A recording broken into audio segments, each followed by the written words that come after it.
Hey, welcome to the Good Kids Club podcast. My name is Tracy Lawrence, and I'm really excited today because I've got a great guest. We're going to talk about the topic of from lemons to lemonade.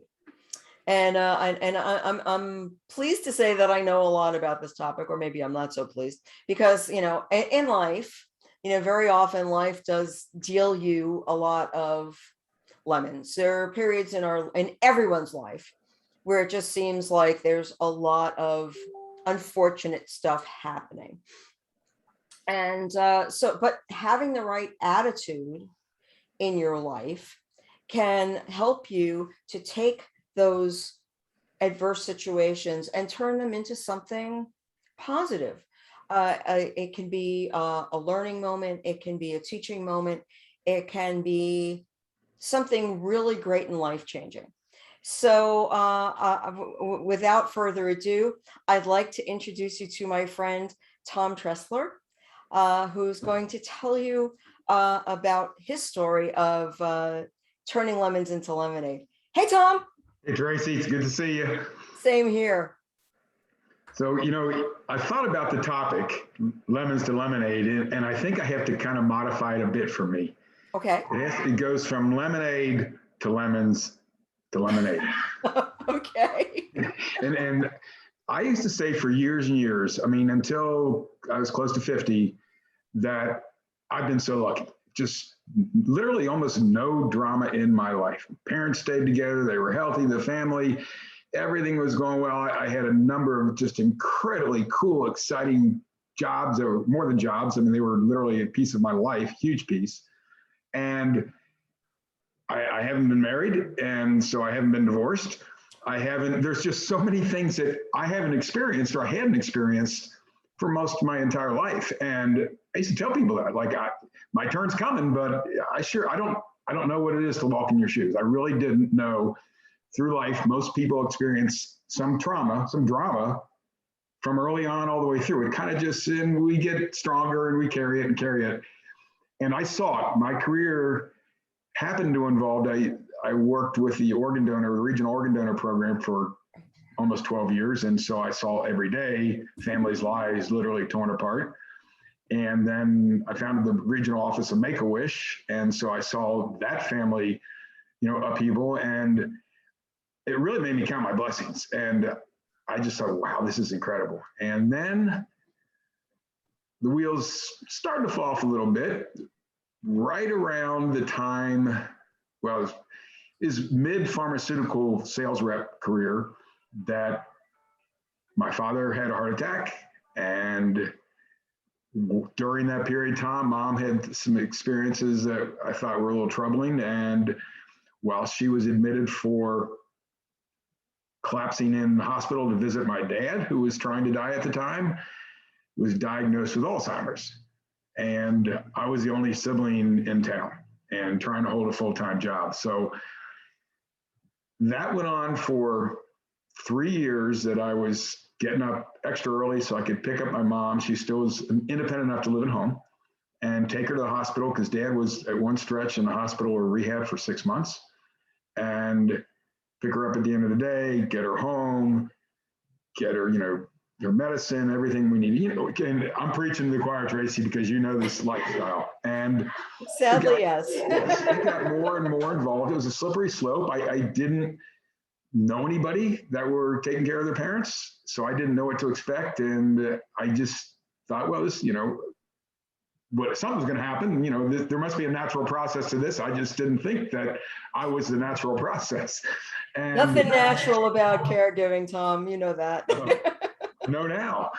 And it started to consume a little bit more of my time, and Mom got to be a little bit more, she wandered a little bit, not much. It wasn't too scary, but, I prepped my neighbors to keep an eye out for her. And at night, we finally got a non-medical caregiver to spend the night there to make sure she was fine, which never became an issue. Mom was asleep before the caregiver got there, and I was picking her up when, it was not an issue. And Dad came home, and he needed some care. And Dad is a stud. I mean, the man had type 1 diabetes he was diagnosed when he was 30. He passed away when he was 87. His endocrinologist said at the time when your dad was still alive that he probably was the longest living person with type 1. Did I say type 2? He had type 1. But he had cardiovascular disease. He had 2 bypasses. He had we lost track, over a dozen stents placed. He had 5 MIs, prostate cancer, high blood pressure, congestive heart failure. And the man worked out 6 days a week. 6 days a week he went to the gym. Mom, through her regular UTIs, everything else kind of leapfrogged. Her Alzheimer's progressed pretty quickly. And Dad wasn't really physically capable of taking care of her, so the caregiver was there then during the day to help. And in the process, our pharmaceutical company had major layoffs, so I was laid off. So I was looking for work, and now I'm 50 years old, and that's a horrible demographic for employment. It's the highest demographic. So I decided to reinvent myself, or at least learn something. So I dove into learning about entrepreneurship. Figured, well, these startups can't afford to be picky, and maybe they want somebody that kind of has some life experience. Got a certificate at the University of Maryland there, and eventually was contacted by a startup that was a remote working situation. And at this point in time, Dad wasn't driving anymore, and I was taking him to the gym every morning, and the caregiver was really helping Mom out. And so I was there for Dad, and I was there all day, 8, 10, 12 hours, and it just progressed. It just, you didn't see it coming. And I had to be there in the morning before he woke up so he wouldn't try to give himself his insulin, because that would have been a disaster.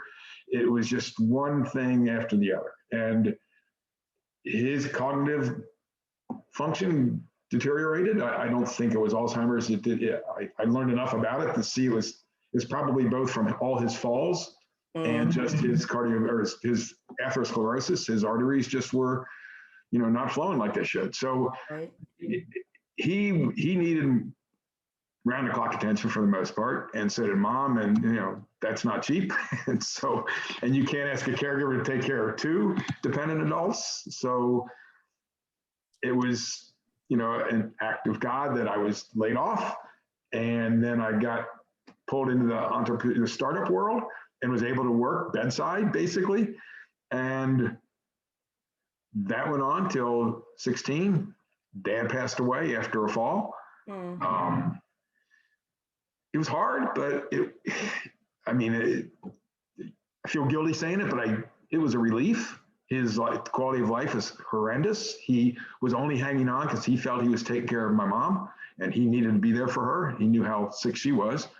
Tom, if I could just interject, what Tom just said was really important, and I want the caregivers out there to hear this.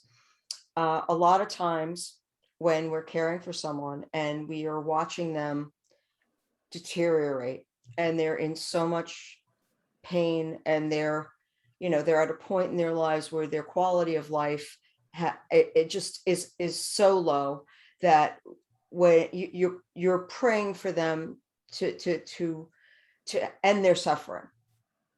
And so and as caregivers, we tend to feel really guilty about having those thoughts.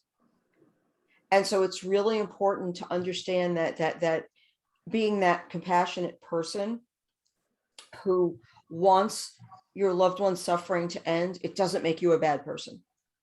It makes you a loving and compassionate person. So just wanted to point that out there. Thank you for pointing that out. I worked through that because I didn't see that right. I just thought, man, what a bad son, and guilt is the worst thing, absolutely. Caregiver guilt really needs to go. Okay. There's one thing that really pulled me out of that guilt trip. And this was, so Dad was admitted to the hospital on a Saturday night. And on Sunday evening, I was there when his cardiologist came in, and they did the typical kind of assessment real quick. Hey, do you know what's your name? Do you know where you are? And the cardiologist, who I knew pretty well, obviously at this point, pointed to me and said, "Who's this guy?" And my dad looked at me and he looked back to the cardiologist and said, "That's Tom. He's my son. He takes care of me." And to this day, I do it again in a heartbeat. It made everything worthwhile. So when I was feeling guilty, I'm like, wait a minute, what little this man remembered at the end of his life was that I was taking care of him, and so that helped a lot. It really did. I still missed him. And then he and my mom were like the perfect couple. I told you my life was blessed. My parents were this great couple. They grocery shopped together. They stood up for each other. They just, Dad bought her teddy bears on Valentine's Day, when I was an adult. It was just this great team that they had, and it was broken up at this point, and Mom was non-ambulatory. She was almost nonverbal. She had a couple of caregivers that she recognized, myself and my siblings, but my siblings weren't around really too much. They tried, but they lived out of state. So I kind of felt the need to go there. Plus, I remember growing up, my mom and dad both said, "Just never put us in a nursing home." That was their mantra. So I was going to live by that. But I didn't want her to not be with family when I had the ability, because I was working remotely. And although I wasn't there 100% of the time because I had to do some out of that house work, I was there 7 days a week, just because, let's face it, our parents did a lot more for us than we could ever do for them. Until we're adults and on our own, they took care of us. For the most part, they kind of let the leash out a little bit, but so I was going to do the same regardless. And I wanted to do, I couldn't stop myself. It wasn't a forced. Sure. And I found myself again, Mom was basically palliative care, but she, from diagnosis to her death, was 11 years, 11 and a half years, somewhere in there. And majority of the time she wasn't off her back. Right. So it was that's so much. And at the same time, you had this job, you had a position with a startup. Yeah. And I think that was where you and I met on through LinkedIn. Yeah. Yeah. And Tom was working for this company that had a very interesting product, and it looked like that was going to take off, right? Yeah, we thought it would. And, it was, to simplify, it was an app, but it was an app designed initially for older adults with Alzheimer's, but we found soon that it was really for anyone that just was tech adverse. And, that typically tends to be the older population. And we found it was. And, unfortunately, the technical end of it became a challenge, and we ran out of money to conquer that because we were going to have to outsource that. But I still totally believe in the product. It breaks my heart that it's not out there, but because it's such a simple thing. But, life happens, right? I had the first 50 years of my life with no drama, so that's the way it worked. It's just, I was kind of, I knew it was coming sometime, right?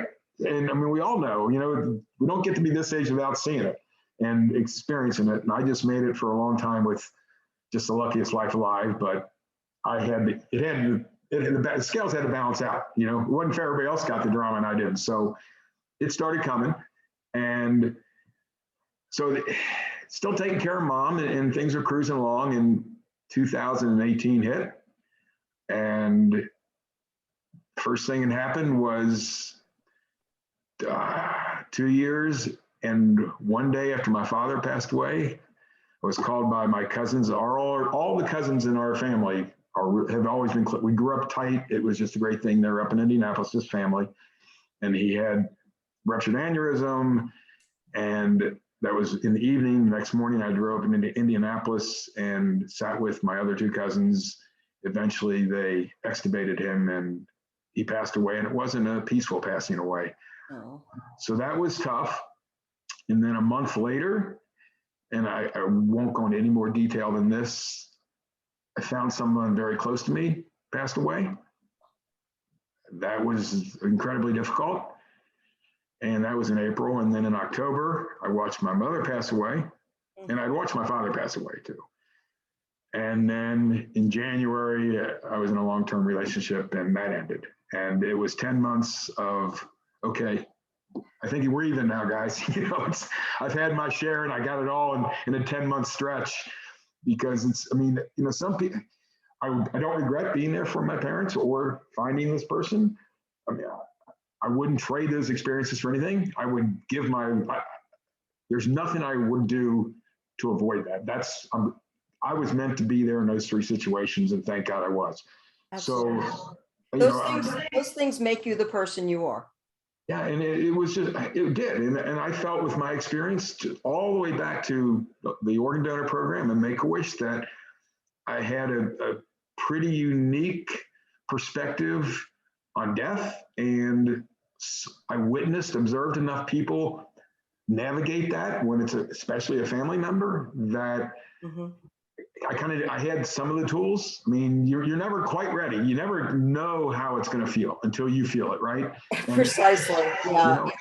Grief is so individual, and and for you to have experienced such compound grief in such a compressed period of time, and then of course when you're caregiving and and you're watching someone lose ground, there's a lot of preparatory grief. Oh, absolutely. I was grieving the entire time and spoon fed it to me. I think I do look back and I wonder, okay, if everything happens for a reason, and that's philosophical, whether you're in there or not, maybe I was the least prepared person on this planet to deal with loss. So God said, okay, we're going to stick you for 12 years in the organ donor program and another 5 years in Make-A-Wish. And we're going to watch you experience this for almost 2 decades so that when it comes in your world, you'll be a little bit better equipped. And so I think I was, to the point where my siblings were like, there's something wrong with, they call me Tommy, something wrong with Tommy maybe, because he's not just losing it. We thought he'd be the worst person. I'm like, man, I've been losing it for a decade, just slowly. And I think I was there. I helped my cousins. I think I helped my family. I helped people involved with the person that I found who had passed away. It was, here's what happened though. My whole life, was helping other people, I think. And then my parents, it was full time. And I focused on the job of that and didn't look at what that meant to me. I just focused on the work I had to do. And this is what I got to do. This is what I got to do. Well, okay, come January of 2019, I got nothing. And our startup was having some issues at the time. And although I was trying to delve into that, there was only so much I could do. And all of a sudden, like, what's my purpose here, man? And again, faith steps in, and I was my brother was in town and his friends were around, and this couple said, hey, there's this breast cancer surgeon that we know that does this really cool thing, but she wants to turn it into a nonprofit. And we know that you've been doing the nonprofit thing, a lot of your life. And that's where I am right now. So we just literally got incorporated a week ago, and we're in the process of filing for our 501c3, which is a little bit longer process, a little more difficult. But it couples my nonprofit experience with clearly her breast cancer experience. And the other thing that it brings into the play that I didn't talk about yet is I've always been kind of an outdoor person. My dad from day one was, let's take the kids to the park, let's go on a rowboat in the lake, let's do this, let's ride bikes. Now it's video games, right? Back then it was my mom, get outside, don't come back till dinner. That was it. Like go play in the woods, go do this, go hike, go swimming, whatever. Just get out of the house, be outside. And so that was part of who I was. So I always did things like that. But man, when 2019 hit, I'm like, okay, lean into it. Because I know the benefits of just being outdoor, period. I know the benefits of exercise, and I know the benefits of outdoor adventures that incorporate exercise. And I leaned into it hard, and which I could because I love doing it. So I'm like, okay, well, I've got nothing else to do. No one's counting on me anymore. And I'm going to be selfish and just take care of me and worry about me. And then, so I started feeling better, and I was always in good shape, but I think I got into better shape. And then the opportunity for this nonprofit came about. It was just kind of conversation for a long time. And we finally said, let's go for it. So what this is, just to plug it, this breast cancer surgeon over a couple year period on her own dime, her name's Dr. Kelly McLean. She brought 8 breast cancer survivors on a 5-day, 4-night backpacking, rock climbing, whitewater rafting adventure through an organization called North Carolina Outward Bound. And there's a lot of more to it than just learning the skills, which are important, being outdoors, which is important, and to get an exercise. But it was something I knew nothing about, was breast cancer. My ignorance was, it's easily cured these days. Once you get through it, yes, there certainly is a body image challenge that the women have to deal with if they have mastectomies, but on they go. And if they can get past that one challenge, well, it's not even close to that case. There's so many challenges involved with insecurity and fear, and is it going to come back? And after treatment's done, the survivors, like, they're no longer proactive. They're no longer in charge of it. There's nothing, and it can paralyze people. So, and they no longer, they're not living anymore. They're just surviving. So this organization is called Move Beyond Surviving. And what we intend to do is not only incorporate these long adventures that are meant to challenge people. Most people have never rock climbed or backpacked through mountains or even whitewater rafted for that matter. So, and whatever else adventures we bring into this. And we're going to scale this down so that for people that aren't able to do that type of trip, that, we're going to have daily type of things, weekend hikes or kayaking adventures or whatever. They're just a day long or maybe an overnight. We're fortunate that there's a lot of national and state parks that have incredible outdoor experiences available. So we're going to do that programming throughout the year. In the first year, we will end it in this large, long 5-day adventure. I anticipate that we're going to have to expand that to a lot more because, 1 in 8 women are diagnosed with breast cancer. So there's a lot of survivors just in our greater Cincinnati, Northern Kentucky, Southeast Indiana region. And Oh, yeah. it's an exciting thing. I've met with multiple survivors that have gone on a trip with Kelly, and they tell me it was life-changing. And it gave them their life back, that they were able to enjoy life, and they were not afraid to meet challenges, because the biggest challenge they had in their life was the breast cancer. And they don't feel like they beat it necessarily. They feel like they're still kind of in no man's land. So these women have they gush about it. And I know it's going to be a home run. So I'm excited to get that going. That's fantastic. I love that story. And I think it's so amazing that you have been able to bring all of your experiences into this and into a new area. And you and Kelly have a relationship? Yeah, say that. That's awesome. It's wonderful. And I know there are some women in my life who've had breast cancer, and I know how paralyzing it can be. And it is there are so many aspects to it. When people look at it from the outside, as you say, if you haven't lived it, you don't really understand how much there is to it. As humans, we like to, kind of look at a situation and put it in its simplest possible terms. But, breast cancer is not a simple thing. It's a very complicated thing that changes a woman's life forever. So that you and Kelly are furnishing this organization that helps women to discover a new way of approaching life that brings them outdoors and enjoying the company of others who've been in their situation, so that they can learn from each other and lean on each other and vent about stuff. There are just no better people to commune with than people who've been through a similar journey to yours. So that you're facilitating these kinds of relationships and these kinds of experiences is brilliant. And I commend you, Tom. I think it's fabulous.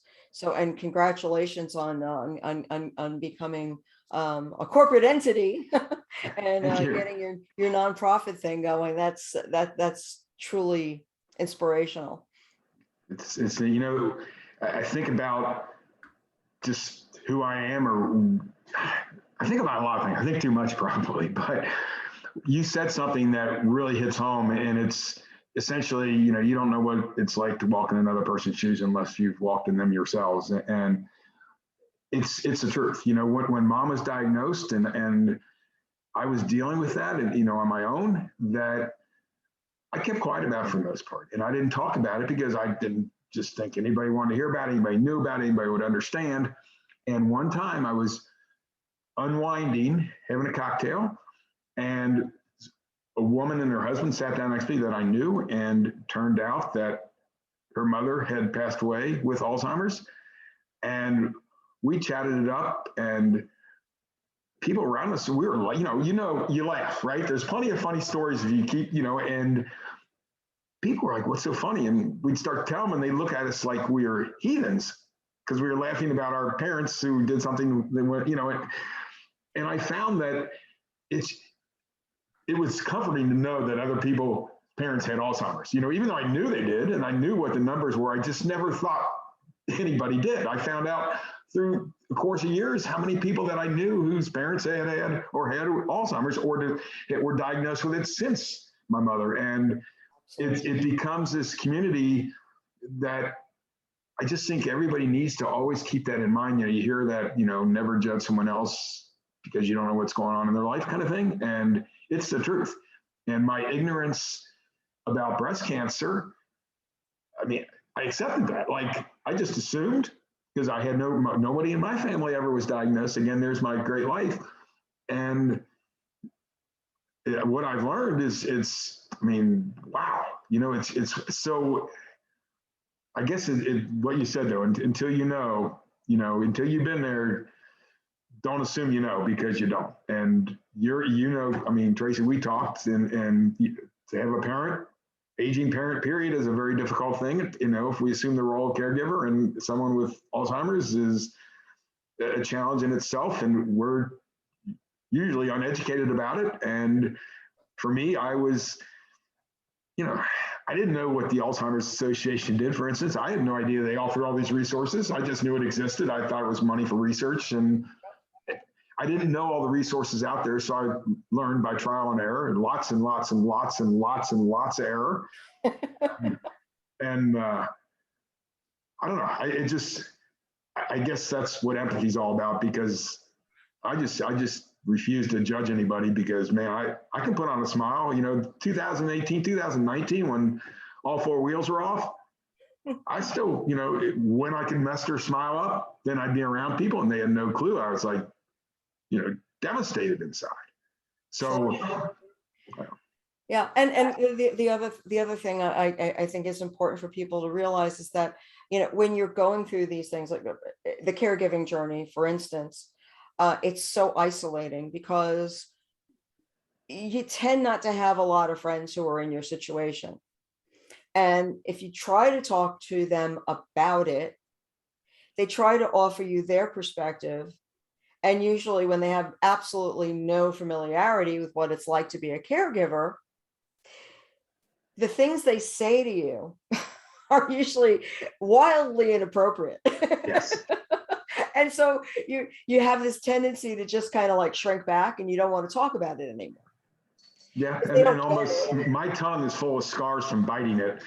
When because my gosh, because they're trying to be helpful, but it's usually has a negative effect. Like, this is just making things worse for me, because I just want to run away. Yeah, because they don't know. They're trying to give you advice, but you're not asking them for. Sometimes all you really need is a sympathetic ear. Somebody to just say, okay, I hear you. And let me know what I can do to help you. you Yeah, know. I'd rather be asked a million questions than be told a million things. Just, you know, Yeah. And this is what people like don't do. It's like they don't necessarily want to listen. I mean, they want to be there for you, right? But they want to give you an answer and move on. yeah, and, right. and that's not how this works, and that's why it's really important. And folks, if you're in this situation and you are feeling isolated, know that there are people in the world who can identify with your experience.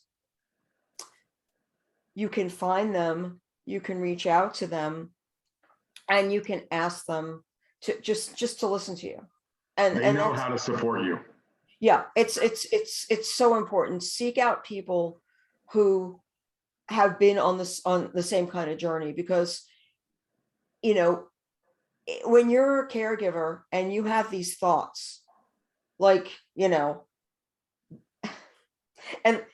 I know Tom, you've been through this too, and we kind of alluded to something similar before, but a lot of times when you're taking care of somebody, particularly someone with dementia, and you will say to yourself, why don't they die already? To someone who is not in that world, you are a monster, Mm-hmm. Yeah. right? But to someone who's lived it, they totally get it, and they will support you. And like, you know what?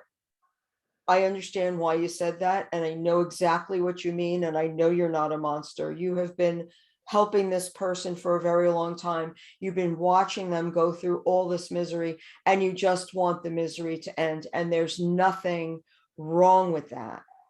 And It's funny that you're saying this because you know these things. And before my parents passed away, when they were both, relatively young, my former next door neighbor, who was my best friend growing up, his mother passed away. And I was at the reception after the funeral, and he was kind of her caregiver. She was in a long-term care facility, but he lived right by her and saw her every single day. And said, Doug, how do you deal with this? Because he seemed okay. Like he seemed like, man, I thought he was gonna be the worst one in the family. There was 9 kids in the family, right? And I thought, well, he's gonna take it the worst because he was the closest. And he said, I'm gonna tell you something that somebody told me, and you're gonna react the way I reacted, and that is you're gonna think I'm crazy. He said, but Tom, I'm relieved. I am relieved. He said, and you're going to be too. And I walked away thinking he's crazy. I said, man, I thought, I don't know him as well as I thought I did. And then boom, I'm relieved. And he was dead on. But I didn't know till I felt relieved. And then I right, didn't feel so you guilty. get there. I was Yep. supposed to be this way. You're right, Doug. Thanks. Yeah. I like with my mom in particular, because my dad got sick and died really within a year. So I barely had the time to process it. But I was taking care of my mother hands-on through various different phases for over 5 years. And so when she was at the end of her life, and she was on hospice for 8 freaking months, and I could not understand what was keeping her here. And I would literally like have prayer circles, like, like let's pray for Rosie to see the light and go toward the light already. And when she died, I was relieved, because I grieved so many times for her, and with each new phase of her illness, I grieved for the last phase, because she went through some phases where she was really kind of cute and entertaining and fun, and I actually enjoyed her more than I did when she was healthy. Yes, I love my mother, don't get me wrong, but she was the kind of person who, if she had a thought about you and it wasn't nice, she'd say it anyway. So and she did go through a phase where she was like very sweet. She could help other people, and she just like became this like very different kind of person, and I really enjoyed that version of her. Then there was a really like silly, funny phase where the stuff she was coming out with was just like, it was generally really hilarious. When she wasn't ripping my heart out of my chest, she was making me laugh. So, so there were so many of these phases where it's like, and then, the phase comes to an end, and then you mourn that version of her going, and then you're like gearing up like, okay, well, what's this version about? So, yeah. So, and someone who hasn't been through that really can't understand what you're talking about. And to demonstrate exactly why walking in someone's shoes. So what you're telling me, I wrote an article for LinkedIn back after Mom passed away. And I believe I wrote a number of articles about my folks because they're just incredible people. But it was, I think I entitled Everything's Relative. And basically the progression of the article, the theme of the article is, well, when Mom was diagnosed, I missed the good old days when she was well. And that was in the early stages. And then in the middle stages, I missed the early stages. And then in the late stages, I missed the middle stages. And then she passed away. And it was this metamorphosis where I didn't miss anything about that. I missed her, but I didn't miss any of those times. And I was just happy I was there. But it was the funniest thing, because I remember at the end, towards the end, I'm like, look at the way your train of thought was. When I had to watch to make sure Mom took her medicine, I missed it when Mom was totally independent. And then when Mom was, not getting well or getting along very well and was really showing some serious symptoms, like I missed it early when I could go home at night and just kind of hope that she didn't go out of the house. Right. And then when she couldn't get out of bed and couldn't communicate with us, I missed it when, but I don't miss that disease at all. Goodbye. I wish it never had happened to her, but it did. I can't change that. I don't miss that part of my life in that the difficult part of it. I wouldn't change it for anything. I'm glad I was there. And it's just, I don't know. It's a weird dynamic that I don't know if I can explain, but you were saying the exact same thing, is you missed, and it just all changed. And it got to the point where, and I don't know if this is good or bad, and I kind of jokingly say this these days, but it got to the end. I said a good day is when nothing bad happens. And it was a new definition of a good day. And a good day was when Mom ate the entire bowl of yogurt.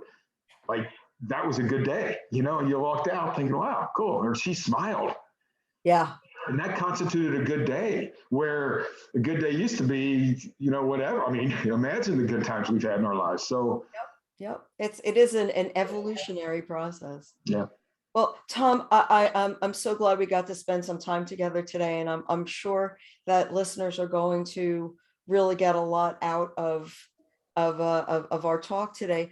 For those who are watching, I just wanted to point out that if you'd like to get in touch with Tom, I'm going to put his LinkedIn profile link into the chat. So let's get that here.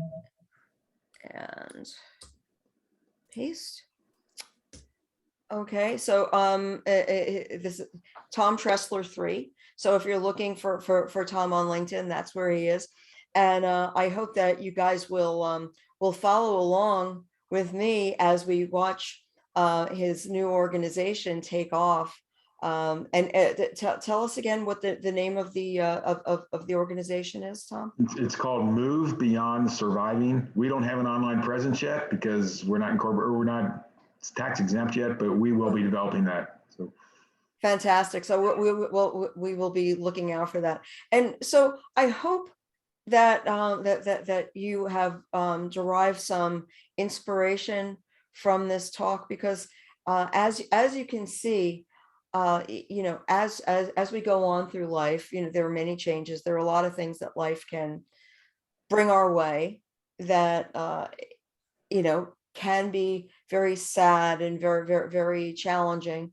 But if we're willing and we challenge ourselves to look at things from another perspective, we can find joy, and we can find rewards, and we can find opportunity by looking at our situation and saying, okay, how can I turn this into something that can help others, that can make a difference in the world? And if you're willing to do that, then your life can be much more beautiful and rich. And you can allow yourself the room and the opportunity to experience joy and feel really good about what you're doing with your life. So, Tom, thank you so much for joining me today. Thank you, Tracy. It really is a privilege to know you. I look forward to seeing what happens with your new organization. And folks, thank you so much for joining us today. This has been the Good Kids Podcast, and hopefully we'll see you next week. Have a great weekend. Bye-bye. And we are going to stop the recording now.